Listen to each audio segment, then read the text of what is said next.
চিঠি পড়ব। পাঠিয়েছেন গোপাল দাস ছেলেবেলা কবিতা লিখে। গোপাল দাস পাঠিয়েছেন সিঙ্গুর জলাঘাটা হুগলি থেকে। ছেলেবেলা কত খেলা বেলা অবেলা, football cricket ludo carrom kabaddi, সাতগুটি লুকোচুরি কানামাছি লাট্টু, গুলি খেলা গুলি ডান্ডা লং জাম্প হাই জাম্প আরও কত কি খেলা। কালবৈশাখীর ডাকে কালো মেঘের ঘন ঘটা, বিকেলবেলায় আম কুড়াতে ছুটে যাওয়া, নারকেল তাল জামরুল জাম কুল হরেক রকম ফলের মেলা মন মাতোয়ারা। ছেলেবেলা বন্ধুর সাথে সাইকেল হাফ প্যাডেল, ঝালমুড়ি বাদাম মাছ লজেন্স বিট নুন কিনে খাওয়া, কচু পাতায় বৃষ্টি মাথায় স্কুলে হেঁটে যাওয়া।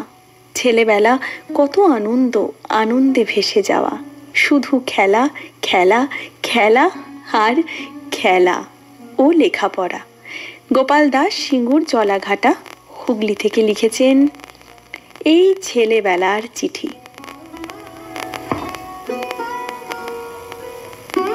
ছেলেবেলা একটা এমন বিষয় যেটা নিয়ে কথা বললেই চোখের কোণে আসে জল আর ঠোঁটের কোণে আসে হাসি। এই স্মৃতির পাতায় বারবার ফিরে যেতে ইচ্ছে করে। আসলে ওই যে পিছু ডাক দেয় আমাদের সেই নির্ভেজাল সহজ সরল দিনগুলো।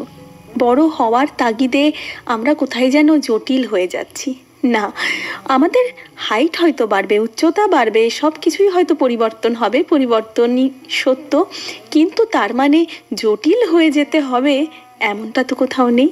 বরং আপনার ভিতরের যে ছোট বাচ্চাটা আছে, যে ছেলে মানুষটা আছে, তাকে ছেলে মানুষই করতে দিন না কোনো অজুহাতে।